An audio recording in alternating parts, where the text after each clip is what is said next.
Assalamualaikum warahmatullahi wabarakatuh. Kita berjumpa kembali di channel YouTube Tools Pinjol. Pada kesempatan kali ini saya akan membahas dua topik, di antaranya yaitu tentang 4 aplikasi pinjol legal yang sudah memiliki DC lapangan terupdate bulan Juni 2023.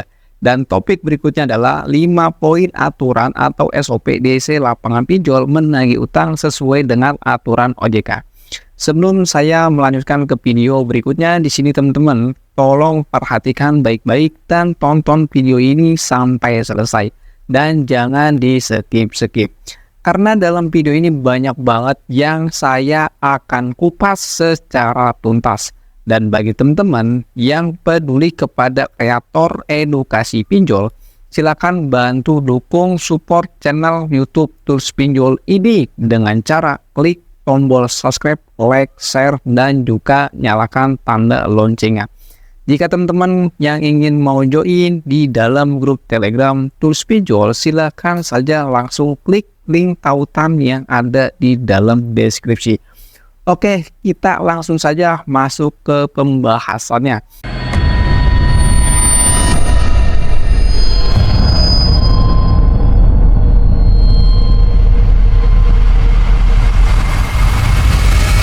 Dalam video ini, saya banyak sekali tersedia info DC lapangan pinjol, legal OJK, solusi galbay pinjol, trik, tips galbay pinjol, dan lain sebagainya. Namun pada kesempatan video ini saya akan membahas 4 aplikasi pinjaman online legal yang memiliki debt collector lapangan untuk menagih utang. Sebelumnya banyak yang mengira bahwa 4 aplikasi pinjol ini sebelumnya tidak memiliki DC lapangan. Oleh karena itu, hari ini saya akan menginfokan 4 aplikasi pinjol legal yang sudah memiliki DC lapangan. Perlu Anda ketahui, hubungan antara debt collector dan pinjaman online atau pinjol memang sangat erat. Debt collector seringkali membuat nasabah merasa takut karena sering melakukan penagihan secara arogan, kasar, dan bahkan ada juga yang bergaya seperti preman. Apa sih tujuan dari debt collector dalam dunia pinjaman online? Tujuan debt collector adalah untuk menagih hutang nasabah yang tidak membayar tepat waktu atau kerap disebut-sebut nasabah galbay, gagal bayar.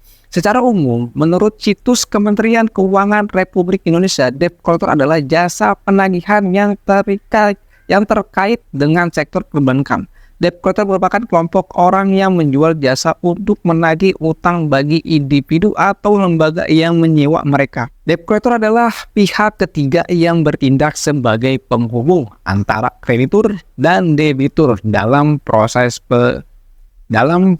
penagihan kredit.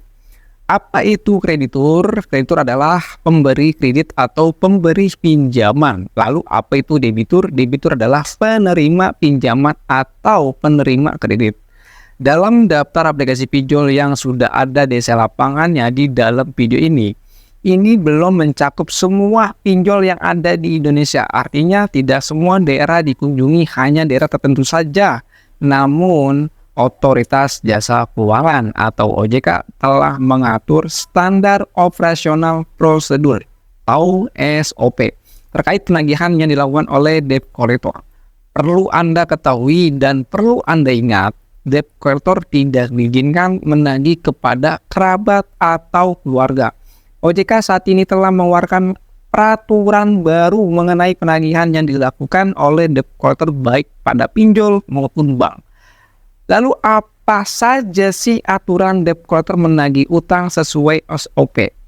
Sesuai SOP, yang pertama, menunjukkan identitas resmi dari perusahaan pemberi pinjaman. Debt collector wajib membawa kartu identitas resmi yang dikeluarkan pemilik perusahaan pemberi pinjaman, baik itu surat tugas dan sertifikat. Apabila tidak membawa saat penagihan, debitur boleh menolak penagihan yang dilakukan oleh debt collector tersebut. Yang kedua, dilarang memakai ancaman kekerasan mempermalukan debitur. Debt collector dilarang keras memakai ancaman kekerasan atau tindakan yang tujuannya untuk mempermalukan nasabah yang cicilannya macet. Dan jika melanggar akan dikenai sanksi hukuman pidana. 3. Dilarang menggunakan kekerasan fisik atau verbal. Debt collector dilarang melakukan penagihan dengan menggunakan pemaksaan secara fisik maupun verbal. Jika hal ini terjadi, segera laporkan. Yang keempat, dilarang menagih ke pihak yang bukan berutang.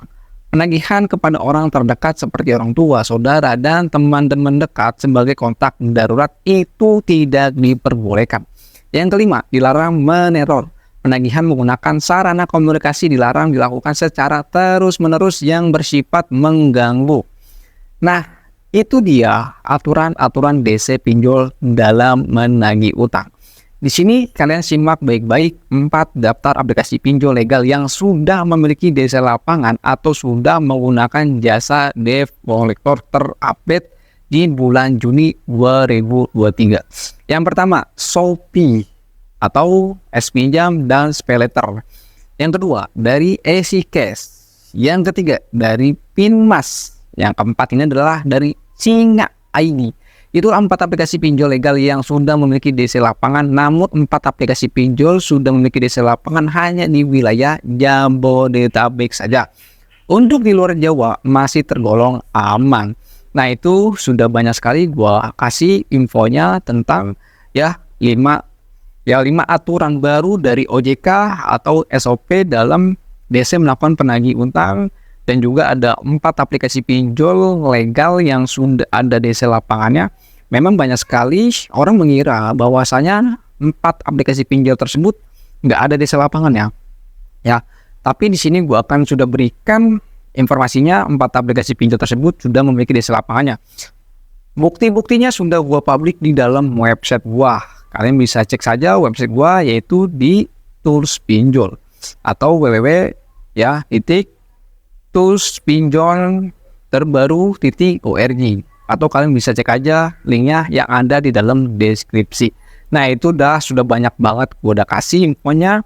Semoga info ini bisa bermanfaat bagi teman-teman yang sedang membutuhkan, apalagi orang-orang yang saat ini terjerat dalam utang pinjaman online. Mereka nggak tahu aturan DC menagih utang seperti apa, karena banyak sekali dari keluhan masyarakat, terutama dari nasabah-nasabah pinjol legal, mereka mengeluhkan bahwasanya dia telat 1 hari, isi kontak daruratnya itu sudah diganggu dan sudah kena ditagih. Dan bahkan tempat kerjanya pun juga sudah diteleponin terus sama DC-nya. Dan bahkan juga gue menemukan laporan dari anggota grup Telegram gue, dia mengatakan bahwasanya dia itu HRD-nya atau tempat dia kerja itu kena diadu domba, nasabah ini difitnah, lalu pihak dari perusahaan tempat dia kerja ini marah dan kesel sama nasabahnya ini atau karyawannya. Nah, ini sering banget terjadi cara DC dari pinjol ini melakukan penagihannya yang benar-benar seperti layaknya pinjol ilegal. Makanya buat teman-teman tuh kalau misalkan mengalami hal yang serupa seperti itu, silakan lakukan apa yang gue sudah sampaikan dalam channel YouTube Tools Pinjol. Mungkin itu saja video yang gue sampaikan. Assalamualaikum warahmatullahi wabarakatuh. Salam galbay dan tetap semangat.